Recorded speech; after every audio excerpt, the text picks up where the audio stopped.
은혜로운 찬양 감사합니다. 자, 여러분 오늘 종료주일인데요. 이 귀한 시간 예배에 오신 여러분 주의 이름으로 환영하고 축복합니다. 우리 옆에 있는 분들 한번 인사해 볼까요? 사랑하고 축복합니다. 교회력으로 오늘이 종료주일입니다. 종료주일은 예수님께서 공생의 사역을 다 마치시고 예루살렘에 입성할 때 예루살렘에 있던 백성들이 종려나무 껍질을 다 꺾어가지고 막 손을 흔들면서 호사나 다윗의 자손이여, 호사나 다윗의 자손이여 이렇게 열렬히 환영했습니다. 예수님의 입성을 환영했습니다. 그날을 이제 기념하는 날이 종려주일입니다. 종려주일은 예수님이 예루살렘의 왕으로 입성하신 날입니다. 참 기쁜 날이에요. 그래서 이스라엘 백성들이 막 그 나무 껍질을 들고 환영했던 기쁨의 날인데, 우리가 그렇게 종려주일을 보내면서 그렇게 기쁘지 않는 이유는 뭐냐면 이 종려주일 다음 날부터 예수님의 고난주간이 시작되기 때문입니다. 예수님의 고난주간이 시작된다는 것을 우리가 너무나 잘 알고 있기 때문에 사실은 오늘 종려주일이 참 기뻐야 되는 날이지만 그렇게 우리가 기뻐할 수가 없어요. 이 두 가지 마음이 우리 마음속에 막 교체가 되는 것 같습니다. 여러분, 이 예수님의 고난, 우리가 월요일부터 토요일까지 고난주간이라고 이야기하는데, 이 고난의 시간은 예수님에게는 너무너무 힘든 시간이었고 또 그것을 바라보는 우리들의 마음도 너무 아프고 힘든 시간입니다. 여러분, 고난주간을 보내면서 여러분의 마음이 아프고 힘드세요? 아니면 그냥 그래 고난주간이지 뭐 그렇게 생각하면서 지내고 계십니까? 교회를 오래 다니면서 늘 고난주간을 맞이하지만 이 고난주간이 정말 나의 아픔이고 나의 슬픔인 것처럼 참 마음이 막 뭉클해지고 눈물도 나고 그랬던 경험이 과연 몇 번이나 있을까 한번 생각을 해보게 됩니다. 어떤 때는 굉장히 슬프고 힘든 시간이었던 것 같고 또 어떤 때는 그냥 매년 한 번씩 보내는 그런 시간이었다라고 생각할 때가 있는 것 같아요. 그런데 여러분, 이 고난주간은 정말 예수님의 고난을 생각할 때마다 우리의 마음이 아프고 슬프고 때로는 눈물도 흘릴 수 있는 그런 시간이 돼야 된다고 믿습니다. 우리가 장례가 나게 되면 장례식을 치릅니다. 보통 요즘 3일장 많이 하잖아요. 3일 끝나게 되면 발인 예배라는 걸 합니다. 발인 예배 후에 발인해가지고 매장을 하든지 화장터에 갑니다. 또 보통 아침에 일찍 발인합니다. 매장지가 멀면 더 일찍 하고요. 또 화장 시간에 맞춰가지고 일찍 합니다. 6시 정도, 또 빠르면 5시 반 이렇게 발인하는 경우가 있습니다. 그러면 발인하게 되면 발인 전에 예배를 드려야 되니까 발인 예배 드려야 되니까 예배는 더 일찍 드립니다. 발인을 6시에 하게 되면 보통 발인 예배는 5시나 5시 반, 발인을 5시 반에 하게 되면 발인 예배는 4시 반이나 뭐 5시 이렇게 일찍 해요. 발인 예배를 이제 드리면 뭐 제가 발인 예배를 인도하러 갈 때 또 우리 성도님들이 함께 참여할 때 우리는 더 일찍 일어나야 되는 거예요.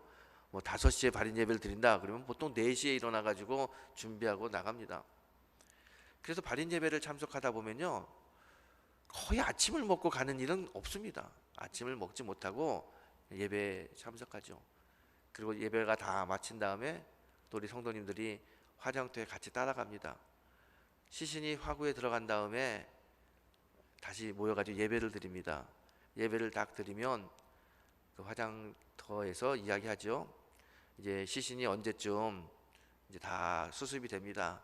그때까지 여기 계시다가 이제 방송 나오면은 이곳에 모이세요. 이렇게 안내를 합니다.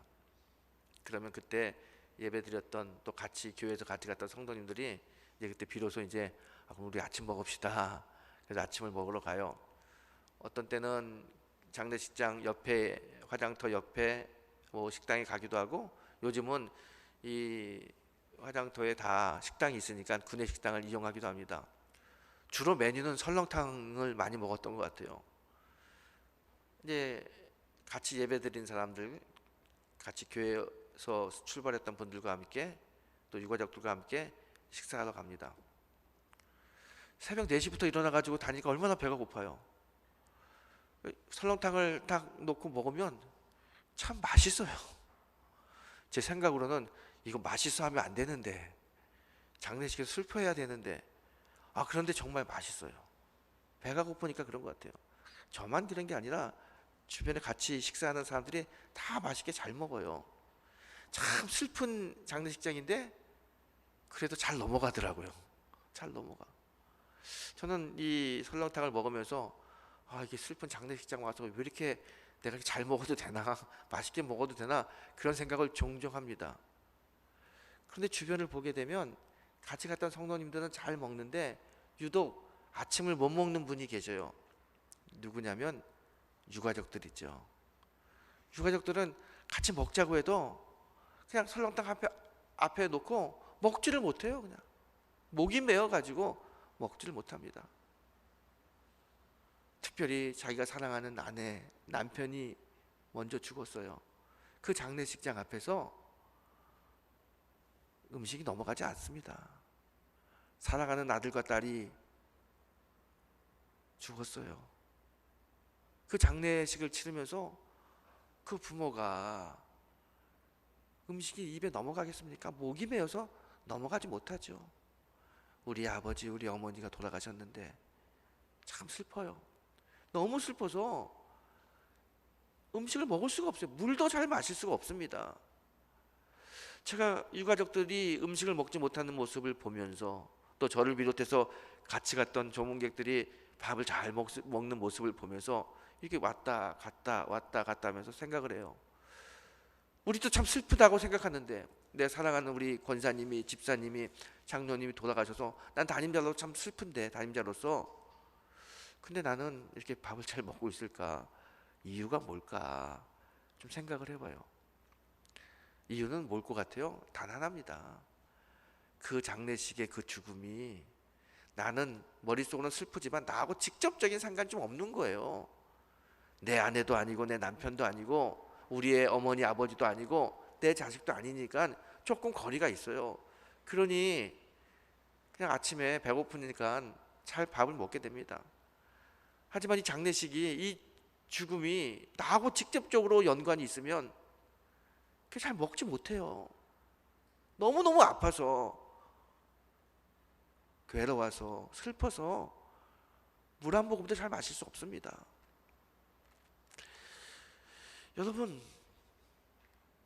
우리 내일부터 고난주간이 시작되는데 예수님의 고난, 이 고난 때문에 여러분 너무 슬프세요? 예수님의 고난을 생각할 때마다, 십자가의 그 고난을 생각할 때마다 너무 슬퍼서 밥도 못 먹겠고 물도 마실 수 있는 그런 마음도 생기지 않는 그런 고난의 시간을 보내신 적이 있으세요, 여러분? 그런 시간을 보내셨다면 정말 여러분 대단하시죠. 예수님의 죽음이 나의 죽음, 나의 아픔이 되는 거죠. 그런데 우리가 예수님 나 때문에 고난당하셔서 참 슬프다 하면서도 밥도 잘 먹어요. 놀러도 잘 다녀요. 요즘 진달래가 폈대, 벚꽃이 폈대, 구경도 다녀요. 머릿속으로는 슬프다고 이야기하지만 나의 삶의 모습은 전혀 슬픈 게 아니죠. 저는 올해 고난주간만큼은 정말 예수님을 좀 생각하면서 십자가를 생각할 때마다 좀 눈물도 좀 나고, 그 고난의 예수님을 생각할 때마다 가슴이 좀 막 아프고, 좀 그런 시간을 좀 보냈으면 좋겠어요.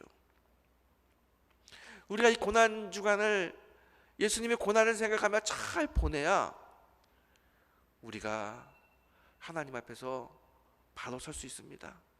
우리의 신앙에 힘이 생길 수 있어요. 특별히 이 코로나19라고 하는 이 어려운 시간을 우리가 1년을 넘게 보내고 있습니다. 목사로서 성도를 바라보게 되면 우리들의 신앙이 너무나 무너지는 걸 많이 봅니다. 곳곳에서 신앙이 약해지고 무너지는 걸 보게 됩니다. 이렇게 무너진 신앙을 다시 추스리고 다시 세우고 하나님 앞에서 바로 설 수 있는 그 시간이 바로 고난주간입니다. 이 고난 주간에 예수님의 아픔과 고통을 깊이 묵상하면서 적어도 예수님의 그 고난 때문에 눈물을 흘릴 수 있는 그런 은혜가 우리에게 있다면 다시 우리의 신앙은 하나님 앞에서 아름다운 신앙으로 서게 될 거라고 믿습니다. 그래서 여러분, 어렵지만 내일부터 시작되는 이 고난 주간 잘 보내시기를 부탁드립니다. 우리 교회에서는 여러분과 함께 좀 신앙생활에 도움을 주고자, 도움을 또 받고자 고난 주간 특별 새벽 기도회를 내일부터 하려고 합니다. 그냥 매년 하는 특별 새벽 기도지 이렇게 생각하지 마시고, 올해는 예수님의 고난에 내가 좀 참여해야겠다. 예수님의 그 아픔이 나의 좀 아픔이 되도록, 그래서 예수님 앞에서 십자가 앞에서 눈물을 흘려 기도하는 그런 시간을 좀 가져야겠다 생각하시고 새벽에 좀 나오셨으면 좋겠어요. 물론 여러 가지 사정 때문에 못 오시는 분을 위해서 비대면으로 영상도 준비해서 올립니다. 그런데 그 영상보다는 개인적으로 제가 담임자로서 우리 성도님들이 이 힘든 시간에 예수님의 고난 앞에서 좀 눈물 흘리는 시간을 가졌으면 좋겠어요. 그래서 같이 와서 찬양하고 기도하고 십자가를 볼 때마다 가슴이 메어오는 그런 찡한 그 감동도 좀 느끼면서 우리의 신앙을 다시 하나님 앞에서 바로 세우는 그런 시간이 되길 소망합니다. 여러분, 도전합니다. 그동안 새벽기도 못 오신 분들도 이번만큼은 같이 오셔서 함께 은혜 나누고 함께 기도하길 소망합니다. 자, 여러분, 오늘 본문을 보게 되면 이 본문은 예수님이 예루살렘에 입성하기 전에 있었던 이야기입니다. 오늘 본문에 한 여자가 나옵니다. 그 주인공을 어떻게 소개하냐면 세베대 아들의 어머니라고 이야기합니다. 예수님의 제자 중에 세베대 아들이 있어요. 요한과 야고보입니다. 그러면은 오늘 본문 속에 나오는 이 여인은 예수님의 제자 요한과 야고보의 어머니입니다. 그 예수님의 제자 요한과 야고보의 어머니를 어렵게 쓴 것 같아요. 세베대의 아들의 어머니다. 이분이 누구냐면 살로메라고 하는 사람입니다. 살로메는 예수님의 어머니 마리아와 자매지간입니다. 그렇다면 오늘 예수님 앞에 와서 이야기하는 이 사람은 예수님 입장에서 보게 되면 이모예요, 이모. 예수님의 이모가 와서 자기에게 이야기합니다. 뭐라고 이야기합니까? 예수님, 주님의 나라가 임하실 때, 주님이 지금 예루살렘에 들어가서 주님의 왕국을 만드실 때 제 아들 야고보와 요한을 주님의 오른편에, 주님의 왼편에 좀 앉혀주세요. 이렇게 부탁을 합니다. 여러분, 엄마로서 당연히 얘기할 수 있죠. 그동안 예수님 따라서 열심히 우리 두 아들이 섬겼는데 이제 예수님께서 예루살렘에 들어가서 예수님의 나라를 세울 때 내 아들 좀 국무총리 좀 세우시고 내무부 장관 좀 세우시고 좀 그동안 고생한 아들에게 상 주시고 우리 아들 예수님 등에 업고 좀 멋지게 살게 좀 도와주세요. 남도 아니고 내가 이모가 좀 부탁을 합니다. 지금 그렇게 이야기하고 있어요. 그런데 24절에 보게 되면 이 이야기를 들은 다른 제자들이, 이 세베대 아들들이 예수님께 그렇게 한 이야기를 듣고 심히 노하였다 그러는 거예요. 화가 나는 거예요. 왜 화가 납니까? 예수님의 제자들도, 이 10명의 제자들도 그런 마음이 똑같이 있는 거예요. 3년 동안 우리가 예수님 열심히 따라다녔는데 이제 예수님께서 곧 예루살렘에 입성해가지고 이제 뭔가 혁명을 일으킬 텐데, 그러면 나에게도 좀 자리 하나 주시겠지, 나도 좀 하나님 예수님께서 세워주시겠지, 그런 마음들이 다 있어요. 그래서 어떤 자리를 좀 가질 수 있을까 막 고민하고 서로 눈치 보고 있는데, 글쎄 예수님의 친척이라고 하면서 와가지고 그냥 큰 자리를 달라고 하니까 막 화가 나는 거야. 10명의 제자들이. 이들의 모습을 가만히 보세요. 이들이 왜 화났어요? 예수님을 통해서 무언가 얻고 싶어요. 갖고 싶어요. 누리고 싶어요. 그런 마음이 있어요. 그런데 이 마음이 제자들에게만 있었던 마음은 아닙니다. 이제 곧 예루살렘에 입성할 때 예루살렘에 살던 모든 백성들도 그런 마음이 있었어요. 예루살렘에 입성할 때 예루살렘에 있는 백성들이 예수님을 어떻게 맞이합니까? 종려나무를 꺾어서 손을 들고 다윗의 자손 예수여, 다윗의 자손 예수여 칭송하고, 그렇게 열렬히 환영하지 않습니까? 이들이 왜 환영했던 것 같아요? 왜 환영할까요? 다른 거 아닙니다. 이들 속에는 예수님으로부터 병 고침 받은 사람도 있습니다. 이들 속에는 오병이어의 기적을 체험해서 하늘로부터 내려오는 음식도 먹은 사람이 있어요. 이들 속에는 예수님의 말씀에 큰 은혜를 받고 마음의 위로를 받는 사람도 있습니다. 그리고 대다수의 사람들은 이 사람들 이야기를 들어요. 내가 예수님 통해 가지고 병 고침 받았어. 내가 예수님이 주시는 하늘의 양식을 먹어봤어. 내가 예수님의 말씀으로 마음의 평안을 얻었어. 건강을 얻었어. 막 이런 얘기를 하니까 그 이야기를 들은 예루살렘에 살던 많은 사람들은 자기도 예수님을 좀 만나서 그런 은혜를 받고 싶어요. 그런 혜택을 받고 싶어요. 그런 복을 받고 싶은 마음이 팽배하게 있었습니다. 그래서 예수님이 예루살렘의 왕으로 오시면 나에게도 뭔가 하나 떨어지겠지, 그 기대를 가지고 종려나무 가지를 흔들면서 호산나 다윗의 자손이여, 호산나 다윗의 자손이여 그러면서 예수님을 열렬히 환영하는 겁니다. 나에게 뭔가 올 거라고 생각했기 때문에 그래요. 요즘 이제 4월 7일 날 서울시장 재보선 선거가 있잖아요. 아마 여러분들도 이제 막 매스컴 보면서 또 전단지 보면서 내가 누구를 뽑아야겠다 뭐 생각하실 거예요. 제가 이렇게 전단지를 보다가 옛날 생각이 납니다. 제가 처음으로 투표를 했는데 그게 언제냐면 그 노태우 씨가 대통령 될 때, 그때 저 처음으로 투표해 봤어요. 대학교 2학년 때나 3학년 때나 뭐 그때쯤 된 것 같아요. 그때 광주의 아픔을 겪었기 때문에 뭐 보통의 젊은이들이 뭐 노태우 씨는 안 된다고 아주 강하게 생각을 하고 있죠.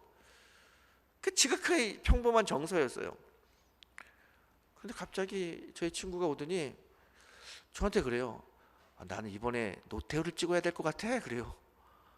아니 그게 무슨 말이냐고 우리들이 다 놀래가지고 이야기했더니 그 친구가 그래요. 우리 아버지가 꼭 노태우를 찍으라고 그래요.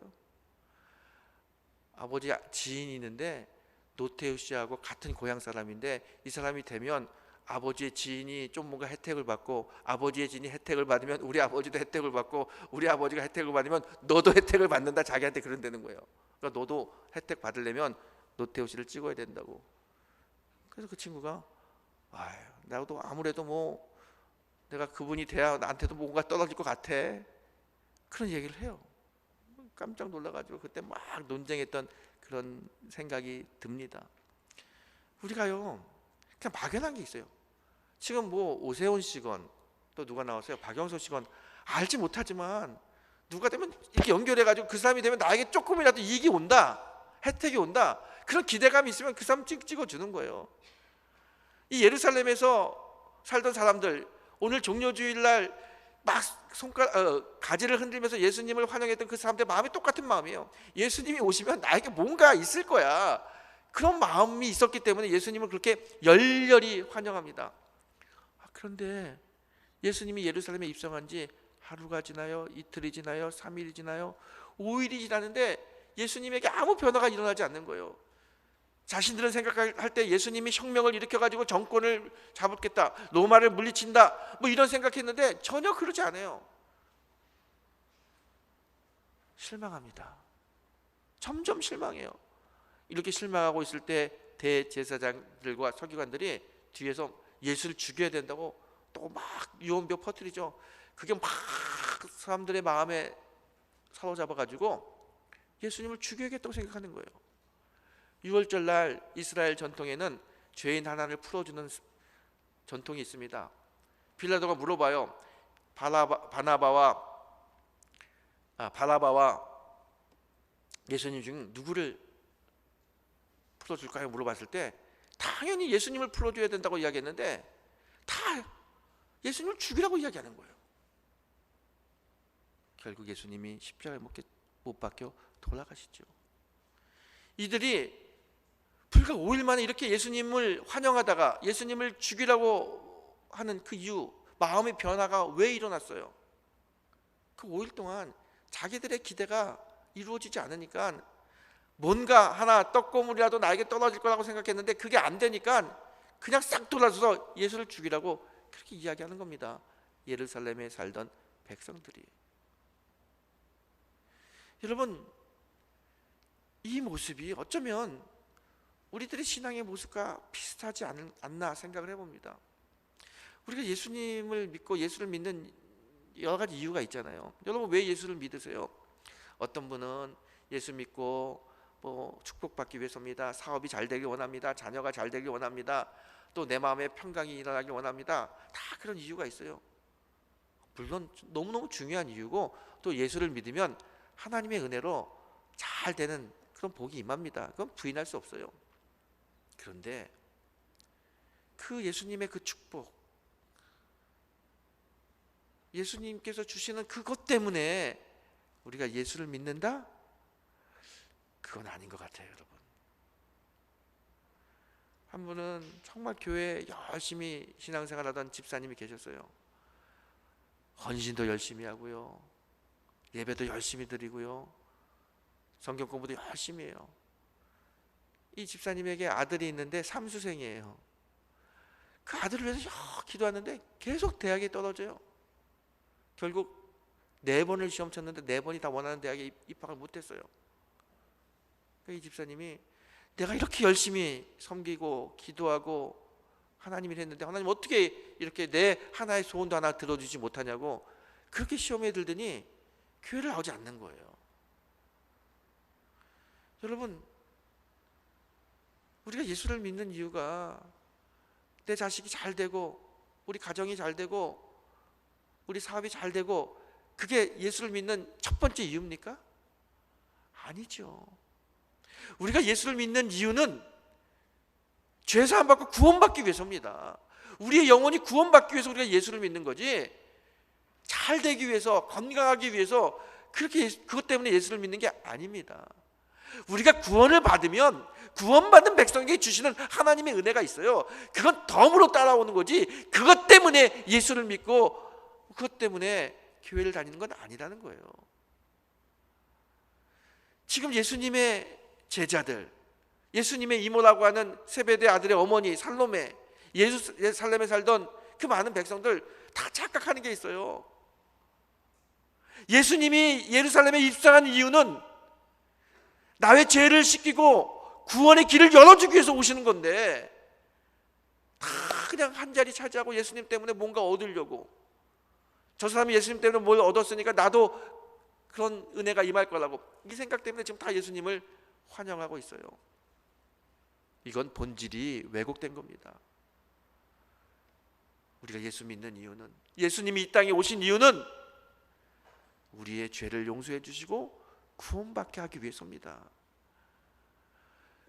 예수님이 이 땅에 오신 이유가 분명한데 그걸 제자들이 잘 몰라요. 그 예수님의 이모인 이 살로메도 그걸 몰라요. 그래서 예수님 앞에 와가지고 주의 나라가 임할 때 내 아들을 주님의 오른편에 왼편에 좀 앉혀주세요, 이렇게 이야기합니다. 그 이야기를 들은 예수님이 뭐라고 이야기합니까? 22절에 보게 되면 이렇게 이야기하죠. 너희는 너희가 구하는 것을 알지 못하는도다. 내가 마시는 잔을 너희가 마실 수 있느냐? 그래요. 지금 너희가 구하는 거 너희 잘 알지 못, 그거 잘못된 거야. 그러면서 예수님 하시는 말씀, 너희는 내 잔을 마실 수 있느냐? 그래요. 어떤 잔이에요? 이 잔은 영광의 잔이고 축배의 잔이고 즐거움과 감사의 잔이 아닙니다. 고통의 잔, 슬픔의 잔, 아픔의 잔, 죽음의 잔이에요. 나는 이 고통과 아픔과 이 죽음의 잔을 마시려고 하는데 너희들도 이 정말 나의 제자고 나를 따른다고 이야기하면 이 잔을 너희들도 마실 수 있냐? 이렇게 물어보는 거예요. 여러분, 예수님께서 오늘 예루살렘에 입성하신 이유, 예수님이 말씀하시는 이 고난의 잔은 죽음의 잔인데 이게 무슨 뜻이에요? 누구 때문에 고난당하는 겁니까? 다른 거 아니에요. 예수님이 마시려고 하는 이 고난의 잔은 하나님의 뜻이에요. 분명한 하나님의 뜻. 근데 그 하나님의 뜻이 뭐냐? 하나님의 뜻은 이 땅에 살고 있는 우리들, 저와 여러분을 포함한 모든 사람들이 죄 속에서 죽어가고 멸망하는 것을 보지 못하시는, 그리고 우리들에게 구원의 길을 열어주시고 싶은 하나님의 사랑이 이 잔에 담겨 있는 겁니다. 예수님은 그걸 너무나 잘 알기 때문에 고통스럽지만 아프지만 그 잔을 드시는 거예요. 그렇다면 예수님의 이 고난은 결국 나를 위한 고난입니다. 나를 살리기 위해서, 나에게 영생을 주시기 위해서, 나에게 새 생명을 주시기 위해서 예수님이 고난 받으신 거예요. 예수님의 고난은 나 때문입니다. 여러분, 신앙생활은요, 예수님의 고난의 죽음이 나 때문이라는 것을 확실히 믿을 때 그게 신앙생활 하는 거예요. 이게 믿어지지 않으면 우리 신앙생활 잘하기 어렵습니다. 십자가를 볼 때마다 예수님이 저 십자가에서 고통당하신 이유는 바로 나 때문이구나, 나의 죄 때문에 주님이 고난당하시고 고초당하시고 죽으셨구나, 이게 고백이 돼야 돼요. 그래서 십자가를 볼 때마다 그 고통에 몸부림치는 예수님을 생각하며 눈물도 나고 가슴도 먹먹하고, 이 죄인 때문에 그렇게 주님이 고난당하셨구나, 내가 이제 어떻게 살아야 되니, 그렇게 땅을 치면서 좀 기도도 할 수 있는 마음이 우리에게 있어야 됩니다. 예수님의 죽음이 나 때문이라고 그게 믿어져야 헌신도 할 수 있고요, 희생도 할 수 있고요, 섬길 수도 있는 거예요. 나눌 수도 있는 겁니다. 그럼 보세요, 우리는 죄에서 죽을 수밖에 없는 사람들이에요. 근데 예수님께서 죽으심으로 새 생명이 왔잖아요. 이 덤으로 사는 인생 아닙니까? 덤으로 사는 인생인데 뭘 그렇게 더 가지려고 하고 더 높아지려고 하고 더 사람들 위에 올라가려고 합니까? 이미 끝났던 인생인데 하나님의 은혜로 새 생명 주셨는데, 이 남은 인생 정말 예수님의 마음을 가슴에 품고 섬기고 나누고 희생하고 봉사하는 삶을 살아야 되지 않겠습니까? 이런 마음이, 예수님이 나 때문에 죽었다라고 마음이 들게 되면 그냥 자연스럽게 생깁니다. 여러분, 내일부터 시작된 이 고난주간을 보내면서 주님이 나 때문에 죽으셨다, 나 때문이라고 하는 그런 고백이 일어나길 소망합니다. 그래야 우리의 신앙이 하나님 앞에서 바로 설 수 있습니다. 그래야 우리가 예수님의 마음을 닮아갈 수 있고요, 예수님처럼 하나님의 뜻을 위해서 고난의 잔도 마실 수 있는 겁니다. 이게 참 쉽지 않습니다. 어렵죠. 예수님의 제자들도 이 고난의 잔이 왔을 때 다 도망갔어요. 그런데 예수님은 도망간 제자들 나무라지 않으시고 부활하신 다음에 찾아가셔서 다시 용기를 주십니다. 너희들 인간적으로는 이 고난의 잔을 마실 수 없어. 그래서 내가 성령을 보내줄게. 성령 충만하면 나의 이 고난의 잔을 너희들도 마실 수 있어. 그리고 나보다 더 큰 일을 할 수 있어. 그리고 약속대로 성령을 보내주시고, 예수님의 제자들이 마가의 다락방에서 성령의 체험을 한 다음에 세상을 향하여 예수님이 구원자이심을 선포하다가 고난당하고 고초당하시고 십자가에 순교까지 하셨습니다. 여러분, 주님이 나 때문에 죽으셨다고 하는 게 믿어지면 이 고난의 잔을 마실 수 있습니다. 그런데 이 고난의 잔은 성령의 도우심이 오면 더 담대하게 마실 수 있습니다. 이 고난주간 기도하면서 성령의 도우심을 구하는 시간이 되길 원합니다. 그 성령의 도우심으로 주님께서 마셨던 이 고난의 잔, 희생의 잔, 헌신의 잔, 섬김의 잔을 우리도 함께 마시면서 우리를 통하여 섬김이 일어나고 우리를 통하여 희생이 일어나고 나눔이 일어나서, 야, 정말 예수 믿는 사람들은 다르구나, 우리 영등포 중학교에는 다르구나, 그렇게 하나님께 인정받고 사람들에게도 사랑받는 그런 성도가 되기를 주의 이름으로 축원합니다. 고난주간 나를 위하여 죽으신 예수님을 깊이 묵상하시기를 다시 한번 부탁을 드리겠습니다.